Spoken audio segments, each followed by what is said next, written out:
राधे राधे मित्रों। मैं कौन हूँ?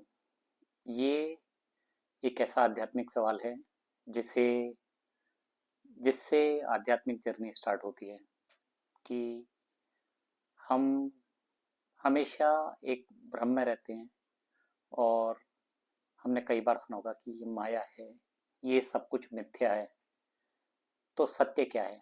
और उस सत्य की खोज ही इस प्रश्न पर लाती है कि मैं कौन हूँ। तो जैसा कि हम जानते हैं कि ये हमारा शरीर, हम हमेशा हमारे शरीर को, अपने शरीर को ही मैं मानते हैं। बट ऐसे नहीं होता।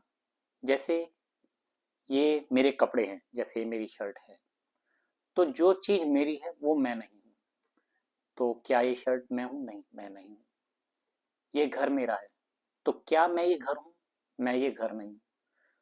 तो जब हमें ये समझ में आता है कि जो चीज में मेरा आ जाता है वो मैं नहीं हूँ, तो ये मेरा शरीर, तो क्या जब ये शरीर मेरा है तो क्या ये शरीर मैं हुआ? नहीं। तो मैं ये शरीर नहीं हूँ। ये शरीर पंच तत्व से बना हुआ है। जैसे बोलते हैं कि जल, अग्नि, वायु, पृथ्वी और आकाश, इन पंच तत्व से बना हुआ ये शरीर है। बट मैं ये शरीर नहीं हूँ। मैं इस शरीर को यूज करता हूँ, अपने एक्सपीरियंस को लेता हूँ, बट मैं ये शरीर नहीं हूँ। तो ठीक है भाई, अब मैं ये शरीर नहीं हूँ। अब इसके बाद सेकंड नंबर पे आता है कि अगर मैं शरीर नहीं हूँ तो अब मैं कौन हूँ? तो फिर हम देखते हैं, ये आप देखिए तो ये कहलाता है स्थूल शरीर। स्थूल शरीर यानी ऊपरी शरीर, जिससे सारी दुनिया इंटरेक्ट करती है, जिससे सारी दुनिया देखती है और अंडरस्टैंड करती है। फिर इसके बाद अंदर आता है सूक्ष्म शरीर। सूक्ष्म शरीर यानी सूक्ष्म मैं। सूक्ष्म मैं कौन है? वो है मन, बुद्धि, चित्त और अहंकार। ये चारों चीजें एक्चुअल में एक ही चीज होती है, जिसे हम इंग्लिश में कॉन्शियसनेस कहते हैं, लेकिन हिंदी में हमें इस सबको अलग अलग करके समझा गया है। तो मन एक ऐसी चीज है जो हमेशा भागती रहती है। तो कभी भी आप अपने मन को शांत करने का प्रयास न करिए, क्योंकि अगर आप ये समझ गए कि मन खुद भी शांति नहीं चाहता, कभी आप अपने मन से पूछो कि क्या तुम शांत चाहते हो, तो बोलेगा नहीं। मन का काम ही है कि निरंतर चलते रहना, और मन की गति से तेज कुछ चलता नहीं है। क्योंकि अगर आपको यहाँ से किसी एक्स वाई की जगह जाना है तो वहां जाने में टाइम लग सकता है, लेकिन मन तो इमीडिएटली पहुंच जाएगा। तो मन से ज्यादा कुछ फास्ट नहीं है, और मन से ज्यादा कुछ चंचल नहीं है। तो एक तो हुआ मन। इसके बाद दूसरा आता है बुद्धि। तो बुद्धि हमेशा पास्ट होती है। बुद्धि एनालिसिस, डिस्क्रिशन और जजमेंट। और अगर आपके पास कुछ पास्ट नहीं है तो आप किसी चीज का एनालिसिस नहीं कर सकते। आप ये सोचिए कि आपने जिस चीज का एनालिसिस किया होगा या जिस चीज का जजमेंट होगा वो आपके साथ पास्ट हुआ है। आपके साथ एकदम से फ्रेश कोई नई चीज आ जाए तो आप क्या एनालिसिस करोगे, क्या जजमेंट करोगे? आप कुछ नहीं कर सकते। तो जब ऐसी चीज होती है जिसमें हम कभी हमारे पास से रिलेटेड नहीं होती, हमने कभी सुना नहीं, तो हम बोलते हैं चमत्कार हो गया भाई, चमत्कार हो गया। क्यों? क्योंकि ये हमारे लिए हो गया, हमारी बुद्धि से बाहर की चीज है, ये हमारे लॉजिक से बाहर की चीज है। चमत्कार जब हम कहते हैं वो बुद्धि है, क्योंकि हमारा पास्ट उस चीज को एक्नॉलेज नहीं कर पाता। फिर उसके बाद तीसरा नंबर आता है चित्त। चित्त का काम है चिंतन।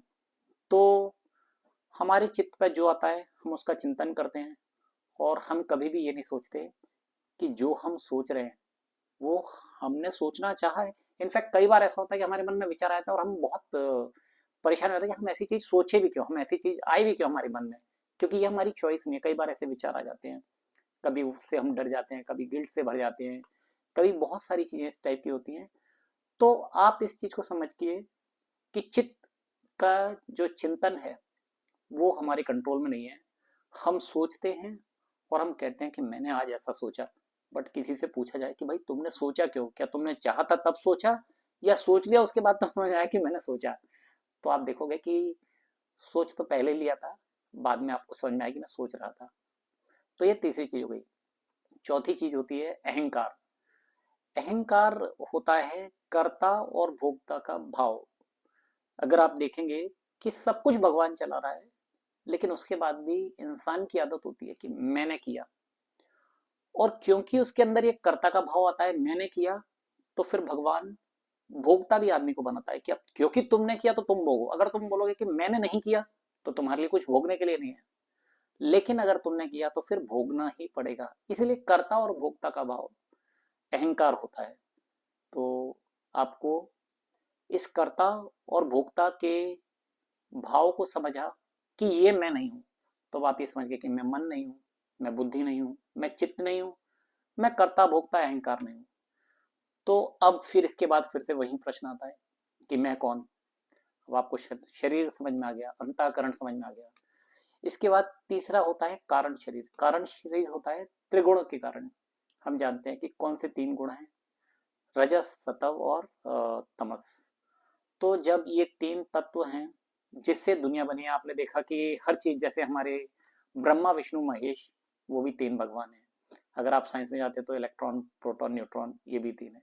इसी तरीके से अगर आप आयुर्वेद में जाते हैं तो वात पित्त कफ, और जब गुण में जाते हैं तो रजस सत्व और तमस।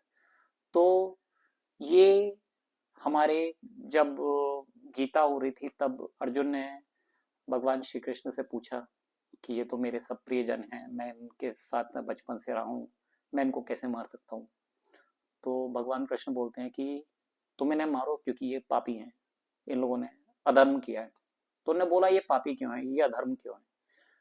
तो उनने बताया कि ये दुनिया इन त्रिगुण से बनी हुई है, रजस सत्व और तमस। तो आपके अंदर का अच्छा, आपके अंदर का बुरा और आपके अंदर का सत्य, ये तीनों चीज आपके अंदर है। तो जब रजस होता है तब आदमी भागता है, जब तमस होता है तो आदमी भारी हो जाता है और रुक जाता है, और जब सत्व होता है तो वो रजस और तमस का बैलेंस कर देता है। वो उसके बीच के होता है कि ना इतना तेज भागे कि रुकने की जरूरत पड़े, ना इतना रुके कि स्लोनेस इतनी आएगी भागने की जरूरत पड़े। वो एक बैलेंस मेंटेन करता है। तो जब आप ये समझ गए कि ये शरीर जो है वो त्रिगुण है, जैसे हमारा शरीर, अब देखिए आयुर्वेद भी बोलता है कि वात पित्त कफ, अगर ये तीनों बैलेंस है तो शरीर को कोई विकार नहीं होगा। और अगर इनमें कुछ भी अनबैलेंस है, ऊपर नीचे हो गया, तो आपका शरीर बीमार पड़ जाएगा। तो अगर आपने ये समझ लिया कि अब ये त्रिगुण भी नहीं है, तो मैं कौन। अब इसके बाद फिर वही प्रश्न है कि मैं कौन।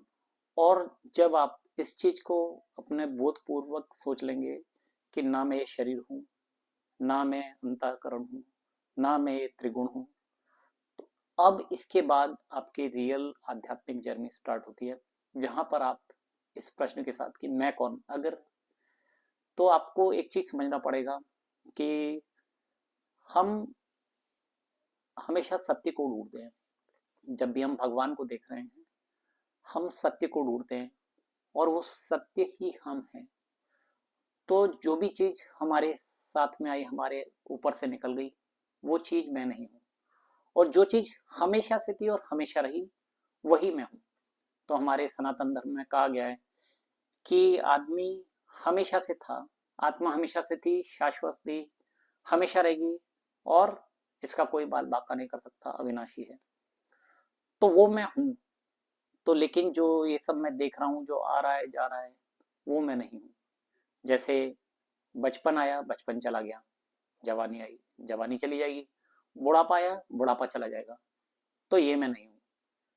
शरीर है, आज है, कल नहीं है, तो मैं ये शरीर नहीं हूं। तो आप ये समझ गए कि मैं सत्य हूं। और सत्य क्या है, हम बोलते हैं सत्य ही शिव है, सत्य नारायण। तो जो सत्य है वो मैं हूं। लेकिन अब मैं एक ऐसी स्टेज से, जहां पर मैं आज हूं, और मैं बोलता हूं कि मुझे अपने को आइडेंटिफाई करना, और एक जगह वो है कि हमें दिख रहा है कि सत्य ही मैं हूं। इसका बोध कैसे हो, इस चीज का अनुभव कैसे हो, और इस चीज की जो ज्ञान है वो गहन कैसे हो जाए कि मैं इस चीज से लबालब हो जाऊं, मैं इस चीज को समझ जाऊं कि हाँ ये सही है। तब तक ये जर्नी चलती रहती है। एक्चुअल में मैं कौन हूं ये खोजूं, और मैं भगवान को खोजूं, ये सेम ही चीज होती है। इन दो चीजों में कोई डिफरेंस नहीं है। यही मैं हूं, यही भगवान है। और इसी चीज को फाइंड करने के लिए हम आध्यात्म करते हैं। और आध्यात्म शब्द भी वही है, आध्या, आत्म। तो आध्या यानी ऊपर चढ़ना, और आत्म तो आत्मा की ऊपर चढ़ना, एक ऐसे ऊपर लेवल तक पहुंच जाना जहां से नीचे के छोटे छोटे डिफरेंस, छोटी छोटी आइडेंटिटी सब खत्म हो जाती हैं और हम सब कुछ अपने अंदर देखते हैं, सब कुछ अपने से देखते हैं। तभी हम बोल पाते कि अहम ब्रह्मास्मि। ये वेदों में लिखा है कि अहम ब्रह्मास्मि, और यही सत्य है। इसी के लिए हम आध्यात्मिक जर्नी जी रहे हैं और यही मूल मंत्र है। अभी के लिए बस इतना। थैंक यू, धन्यवाद।